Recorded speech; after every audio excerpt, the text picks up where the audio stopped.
জুলাই আন্দোলনের রণাঙ্গন যাত্রাবাড়ি। এখানকার আন্দোলন দমাতে চলে পুলিশের শত শত রাউন্ড গুলি। সেই গুলির সামনে এভাবেই অগ্নিকন্যা হয়ে দাঁড়িয়ে যায় এই কিশোরী।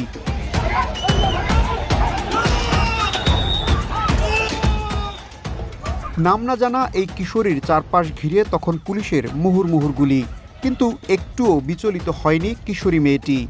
একরাশ ক্রোধ নিয়ে ঠায় দাঁড়িয়ে থাকে সেখানেই।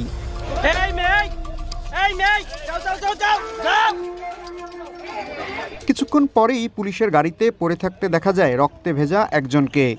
বেঁচে থাকলেও তাকে জরুরি চিকিৎসা দেয়া হয়নি, বরং অনেকটা সময় ধরে ফেলে রাখা হয় গাড়িতে। এর পাশেই অন্য একজন রক্তাক্ত শরীর নিয়ে নিজেই অটো চালিয়ে হাসপাতালে যাওয়ার চেষ্টা করছিল। এসব ঘটনা আর ছবি ফ্রেমবন্দি হলেও সে সময় তা প্রচার করা যায়নি গণমাধ্যমে।